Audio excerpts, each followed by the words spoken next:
Hermanos, que el Señor les bendiga en esta mañana. Y bueno, continuando con la serie de 9 marcas de una iglesia sana, vamos a empezar con el estudio del Evangelio. La semana pasada, recordando un poquito, vimos lo que es una pequeña introducción acerca del Evangelio y mencionamos algunas cositas ahí que vamos a estar ocupando. Por ejemplo, vimos ahí acerca de un esquema de 4 palabras que era Dios, hombre, Jesucristo y respuesta. Y bueno, esta semana vamos a iniciar con el primer tema, que es la semana 1, ¿qué es el Evangelio?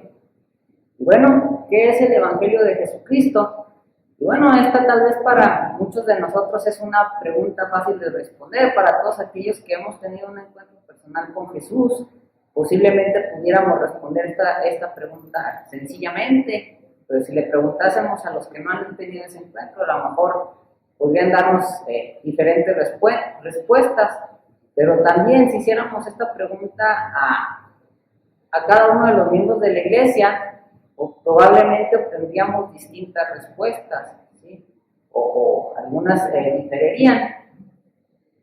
Y bueno, primeramente reflexionemos en esto, según nuestra experiencia o según tu experiencia, ¿de qué manera los cristianos evangélicos definen el Evangelio? ¿Cómo podríamos definir el Evangelio? O según lo que tú has escuchado acerca del Evangelio, ¿cómo lo definirías o cómo crees que los cristianos lo definen? Bueno, va a haber muchas respuestas posiblemente, pero vamos a llegar a la conclusión de que el Evangelio son las buenas noticias acerca de Jesucristo. Bueno, ¿cuál es la idea principal de este estudio? La idea principal de este estudio es que el Evangelio es la buena noticia acerca de lo que Dios ha hecho para salvar a los pecadores mediante la muerte y la resurrección de Cristo. Ese es el Evangelio, es la buena noticia acerca de lo que Dios hizo para salvar a todos los pecadores. ¿Pero a través de qué? A través de la muerte y de la resurrección de Jesús.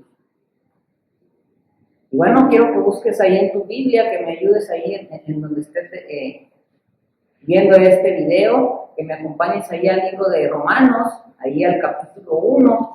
Y bueno, le voy a dar lectura, pero ahí tú sígueme con tu vista, ahí en Romanos capítulo 1, del versículo 21 al versículo 23. Dice así la palabra de Dios: pues habiendo conocido a Dios, no le glorificaron como a Dios, ni le dieron gracias, sino que se envanecieron en sus razonamientos y su necio corazón fue entenebrecido. Profesando ser sabios, se hicieron necios y cambiaron la gloria del Dios incorruptible en semejanza de imagen de hombre corruptible, de aves, de cuadrúpedos y de reptiles. Bueno, ya le dimos lectura a este pasaje. Ahora vamos a continuar con las preguntas de reflexión y vamos a irlas respondiendo.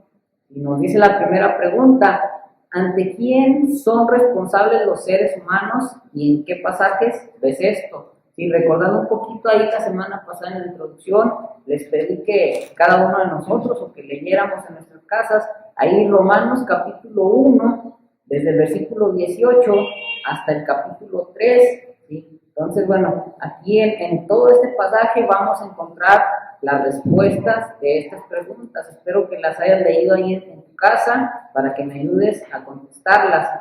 Y bueno, la primera pregunta nos menciona esto, repitiéndola, dice: ¿ante quién son responsables los seres humanos y en qué pasajes ves esto?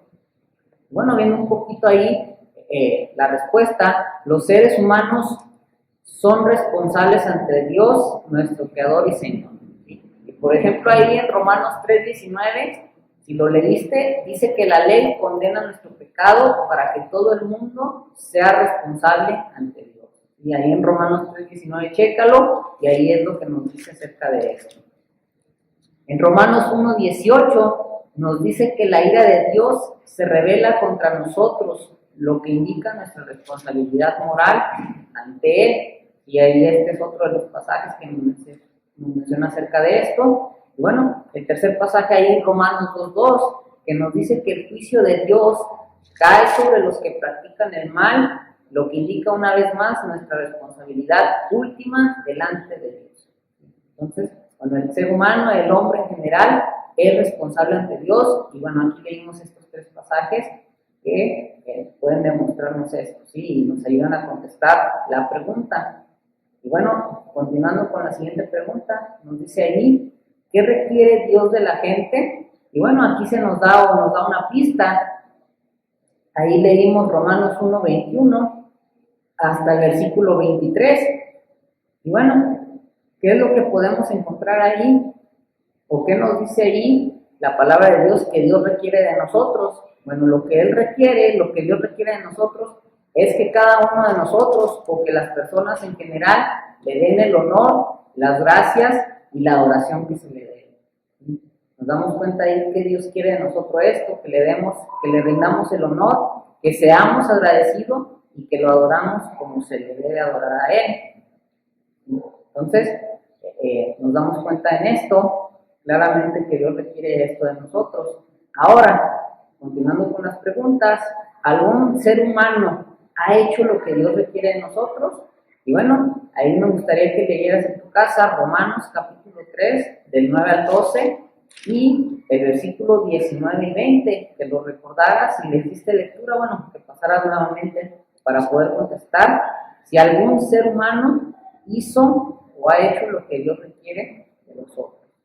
Y bueno, en Romanos 2, 1 y 2, en el 3 del 9 al 12 y en el 3 del 19 al 20, Pablo argumenta que todas las personas sin excepción se han rebelado contra Dios, han pecado contra Él y han fallado en hacer lo que Él requiere de nosotros, ¿sí? Entonces, claramente, hermano, en todo el capítulo, todo lo que leímos durante la semana, nos damos cuenta, el apóstol Pablo nos dice claramente que todos hemos pecado contra Dios y hemos fallado en hacer lo que Él quiere de nosotros o requiere que nosotros hagamos. Entonces, realmente, ningún hombre hace lo que Dios, no ha habido ninguna excepción acerca de lo que Dios requiere que hagamos nosotros.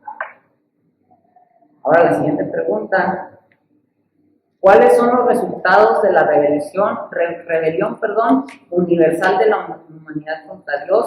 ¿Y cuál es la actitud de Dios hacia la humanidad a causa de nuestro pecado? Y bueno, puedes nuevamente checar ahí en Romanos 1:18, en Romanos 2:2 y en el 3:19 y 20, ahí nos da el resultado de la rebelión de la humanidad.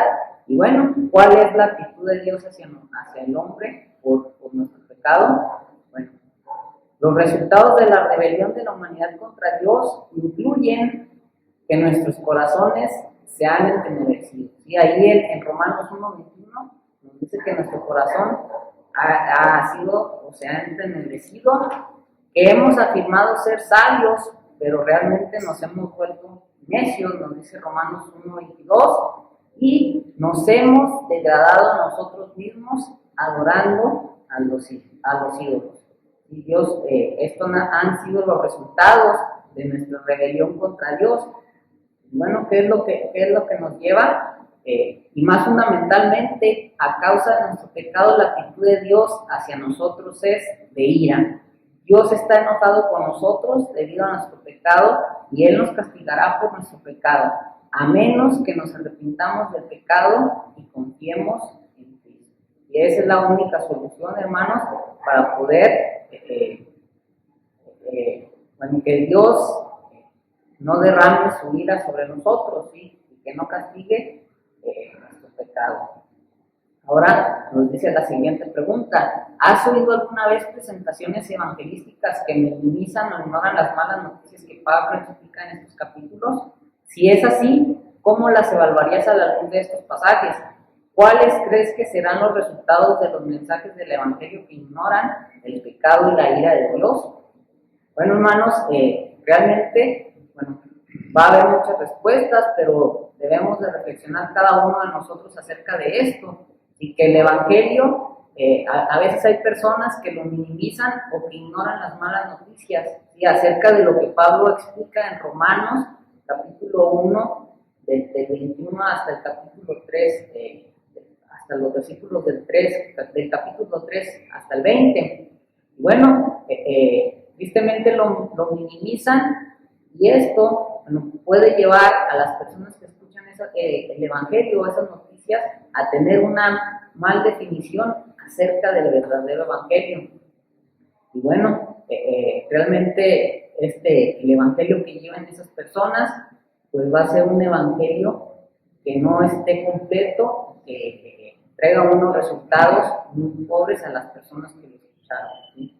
Entonces, debemos de tener cuidado cuando exponemos el plan de Dios, cuando damos el evangelio, y tenemos que esto es algo muy importante, lo que el apóstol Pablo aquí nos argumenta. Y para que haya buenas noticias, bueno, antes debe de venir unas malas noticias. Sí, esas malas noticias las vemos en este capítulo, que a causa del pecado, bueno, la ira de Dios está sobre nosotros, que merecemos un castigo por ser rebeldes contra Dios, y después de esto, bueno, pasar a las buenas noticias.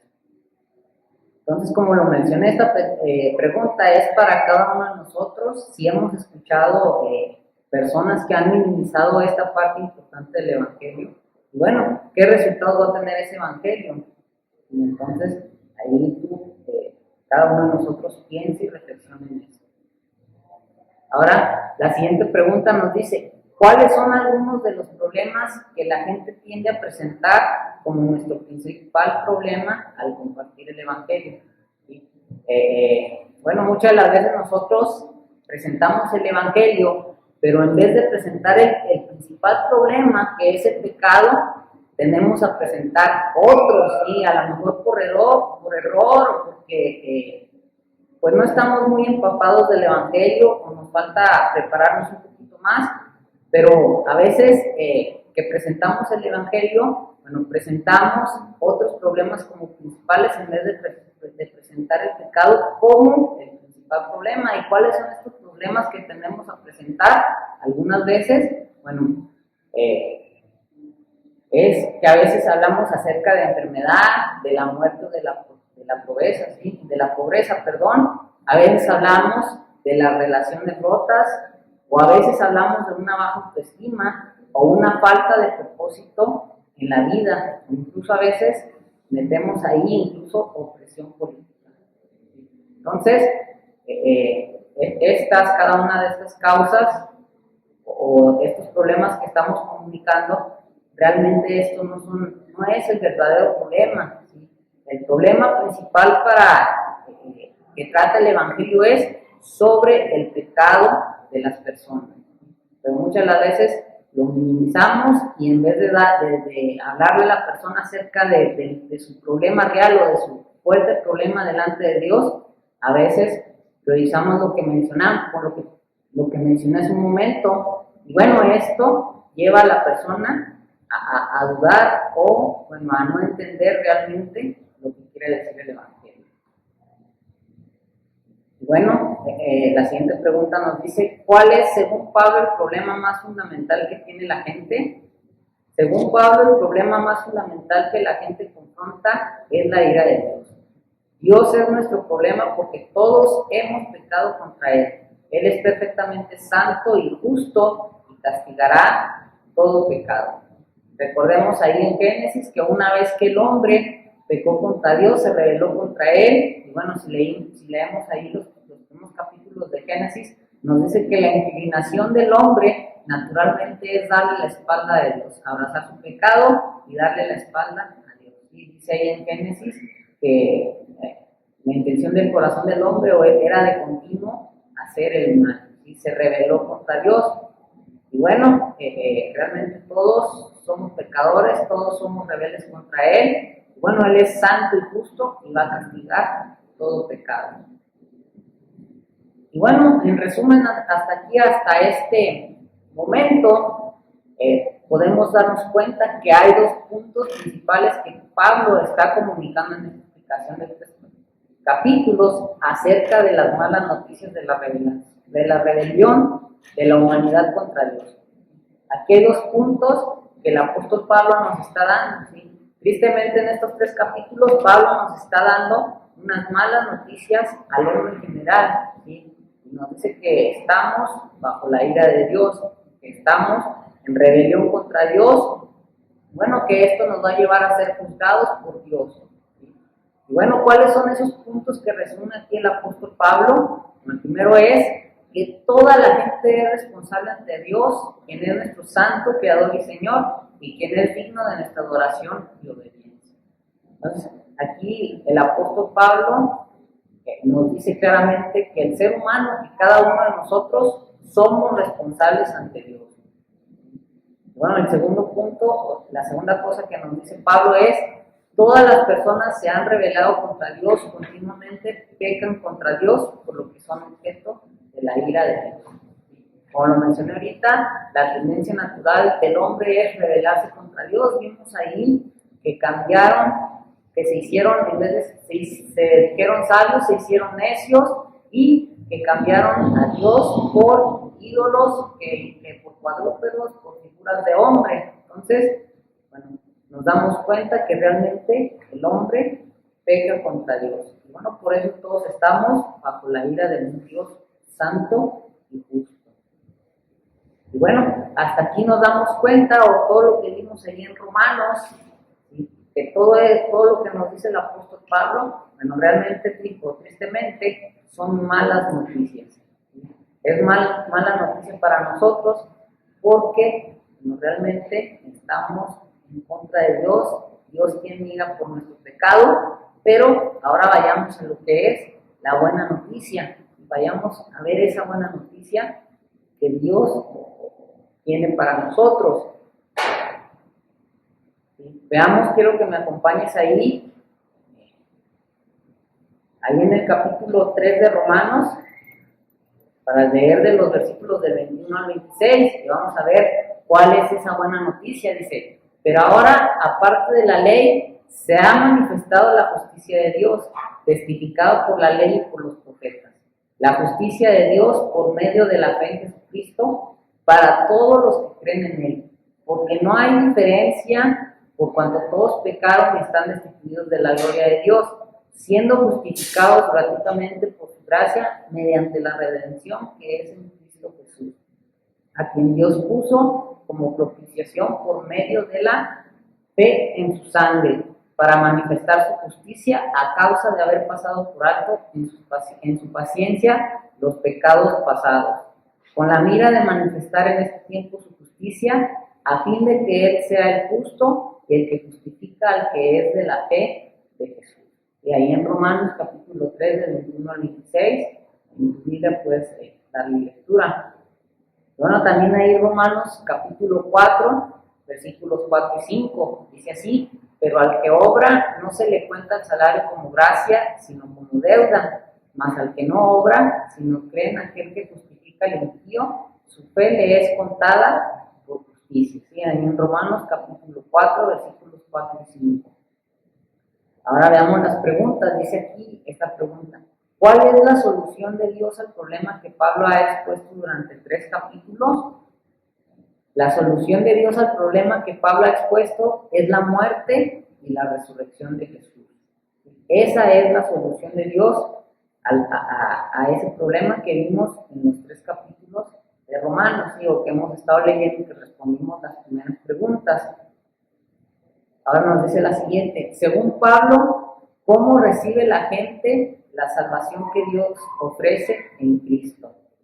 Bueno, la gente recibe esta salvación por fe, confiando solamente en Cristo para salvación. Lo vimos ahí en el versículo del 23 al 25. Y la verdadera fe que implica reconocer que uno es pecador y apartarse del pecado. Esto es lo que la Biblia nos llama, o nos dice la Biblia, que es el arrepentimiento.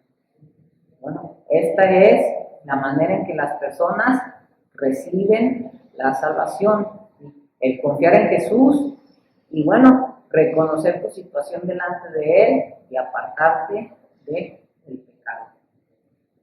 Ahora, la palabra propiciación, ahí en Romanos 3:25, significa un sacrificio que satisface y desvía la ira de Dios. En cuanto a la propiciación, el sacrificio de Jesús que satisface la ira de Dios, esta se aborda en el versículo 25. ¿Quién necesita la propiciación y por qué? Veamos. Dios es el que debe ser propicio a nosotros, debido a que su ira está justamente en contra de nosotros a causa de nuestro pecado. Ahora, ¿quién hace la propiciación y cómo la hace? Bueno, Jesús, el enviado y comisionado por Dios el Padre, en obediencia a Dios el Padre, es el que hizo o el que hace la propiciación, llevando en la cruz el castigo que nosotros merecíamos por nuestro pecado. ¿Cuál es el resultado de la muerte propiciatoria de Jesús para Dios? Y bueno, ¿qué nos dice Romanos 3:26? El resultado de la muerte propiciatoria de Jesús para Dios es que ahora Él es justo y el que justifica al que es de la fe de Jesús. Es decir, Dios es justo porque ha castigado el pecado exactamente como se merece y porque es capaz de declarar justos a aquellos que confían en Jesús, aun cuando son pecadores. Y bueno, ¿cuál es el resultado de la muerte propiciatoria de Jesús para aquellos que creen en Él? El resultado de la muerte propiciatoria de Jesús es que somos justificados solamente mediante la fe en Él. Esto es, cuando confiamos en Jesús, Dios nos imputa la justicia de Jesús a nosotros, lo que significa que somos perfectamente justos a los ojos de Dios y que todos nuestros pecados son perdonados. Dice la siguiente pregunta. La palabra justificar significa declarar a alguien justo. Y Romanos 3:24, 4:5 y también en 3:20. Según Pablo, ¿sobre qué base pueden ser las personas justificadas por Dios? ¿Podemos ser justificados haciendo buenas obras? Según Pablo, las personas pueden ser justificadas sobre la base del sacrificio de Cristo que expía sus pecados y su justicia que Dios le imputa a ellos. Y ahí en Romanos 3:24 al 26, y la justicia que Dios nos imputa, ahí podemos verlo en Romanos 4, capítulo 4, versículo 4 y 5, perdón. Y recibimos este sacrificio expiatorio y la justicia por la fe en Cristo. Y ahí en Romanos 3, versículos 22, 25, 26 y el capítulo 4, versículo 5. Bueno, podríamos resumir la explicación de Pablo de la buena noticia en estos dos puntos principales. El primero de ellos es, al poner a Cristo como propiciación, Dios abrió un camino para que los pecadores culpables pudieran recibir el perdón de sus pecados, para que la ira de Dios se apartara de ellos y fuesen declarados justos a los ojos de Dios. Y la manera en que recibimos esta salvación es por la fe en Jesús, por confiar solo en Él para salvarnos y no por ninguna buena obra que hagamos. Bueno, recordemos que hay textos ahí en la Biblia que nos dicen que la salvación es por depositar nuestra confianza en Jesús, ¿sí? Y hay otros textos que nos hablan acerca de que no porque hagamos buenas obras, ¿sí? En Isaías nos menciona que todas nuestras justicias para Él son como trapos de inmundicia. Entonces, no impresionamos a Dios por buenas obras, sino que la manera en que podemos recibir esta salvación es simple y sencillamente por depositar nuestra confianza en lo que hizo Jesús. Entonces, es la manera en la que realmente somos salvos. Y bueno, juntándolo todo, podemos resumir el Evangelio en 4 palabras, ¿sí?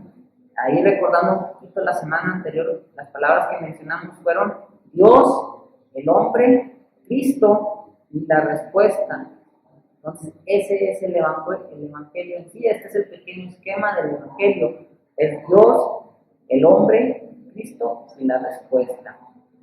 Bueno, ¿qué es lo que nos podemos decir acerca de Dios? Bueno, Dios es el creador de todas las cosas. Él es perfectamente santo y digno de toda adoración y castigará el pecado. Bueno, el hombre, todas las personas, aunque fueron creadas buenas, llegaron a ser pecadoras por naturaleza. Desde el nacimiento, todos los seres humanos están alejados de Dios, somos hostiles a Dios y estamos sujetos a la ira de Dios. Acerca de Jesús, Jesucristo, quien es plenamente Dios y plenamente hombre, vivió una vida sin pecado, murió en la cruz para recibir la ira de Dios en lugar de todos los que creerían en Él, y se levantó de la tumba para dar vida eterna a su pueblo. Y bueno, la respuesta, Dios llama a todas las personas en todas partes a arrepentirse de sus pecados y confiar en Cristo para ser salvos. Ahora, la siguiente pregunta nos dice, aquí hay algunos malentendidos comunes sobre el Evangelio. ¿Cómo responderías a la luz de los pasajes que hemos estudiado? Ahí cada una de estas preguntas son de reflexión personal. Bueno, para que tú ahí en tu casa puedas responderlas y cómo le harías para responder esos malentendidos comunes del Evangelio. El Evangelio es que Dios quiere que vivamos vidas mejores. ¿Cómo, o en base a estos pasajes, cómo refutarías esto? Realmente la importancia del Evangelio es, o las buenas nuevas del Evangelio es reconciliarnos con Dios a través de Jesús. Esas son las buenas noticias, ¿sí? Que Dios hizo todo por nosotros, pero nosotros debemos de dar una respuesta a ese llamado que Él hizo. El Evangelio es que Dios te ama y tiene un plan maravilloso para tu vida. ¿Cómo confrontarías esta mala idea acerca del Evangelio, acerca de lo que hemos estado estudiando? ¿Qué le dirías a una persona que piensa esto acerca del Evangelio? El Evangelio es que el reino de Dios ha venido en Jesús y ahora Él nos llama a trabajar con Él para transformar cada aspecto de la sociedad humana. Esta es otra pregunta interesante. ¿Cómo tú refutarías esta pregunta o a las personas que tienen una idea similar a esta? Bueno, la siguiente pregunta nos dice, ¿cuáles crees que son algunas de las consecuencias prácticas de tener una definición difusa del Evangelio o una definición errónea del Evangelio? ¿Cuáles son algunos de los buenos resultados que deberían darse cuando definimos correctamente el Evangelio? Y bueno, esta pregunta también es una pregunta de reflexión personal. Puedes ahí pensar cuáles son algunas de esas consecuencias cuando se tiene una definición vaga o muy superficial del Evangelio. Bueno, también podríamos definir cuáles son los buenos resultados cuando definimos el Evangelio. Bueno, esta es la pregunta. Bueno, ya para concluir, bueno, podemos darnos cuenta, tristemente, bueno, podemos ver aquí qué es el Evangelio. El Evangelio son buenas noticias. El Evangelio son las buenas noticias acerca de lo que Dios hizo para poder reconciliarnos con Él. Pero antes de esas buenas noticias nos damos cuenta que primeramente hay unas malas noticias, ¿sí? Y esas malas noticias reflexionamos a través de los primeros 3 capítulos de Romanos y nos damos cuenta que cada hombre, cada persona, cada ser humano es responsable ante Dios. Bueno, y que es merecedor de esa ira. Y la buena noticia, ¿cuál es? Que bueno, que Jesús se sacrificó por nosotros para poder satisfacer esa ira y para que Dios nos declarara justos. Bueno, ese es en sí lo que es el Evangelio. Bueno, hermanos, para casi concluir ya con esta mañana, la semana 2, la semana que sigue, Dios mediante, vamos a ver el primer punto, que es Dios. Y bueno, esta semana, este tema lleva por título Dios, el Creador justo. Bueno, los pasajes ahí para que puedas ir estudiando, que vayas reflexionando, es Génesis capítulo 1, de los versículos del 1 al 3, y mismo Génesis capítulo 1, versículos 26 y 27. También me gustaría que leyeras ahí en tu casa Éxodo capítulo 34, versículos 6 y 7, Primera de Juan 1, 7, Habacuc 1, 13, Romanos nuevamente capítulo 2, de los versículos del 5 al 8, y Hebreos capítulo 10, versículo 31. Entonces, bueno, hermanos, este sería el estudio de esta mañana. Que el Señor les bendiga. Nos vemos primeramente Dios la próxima semana.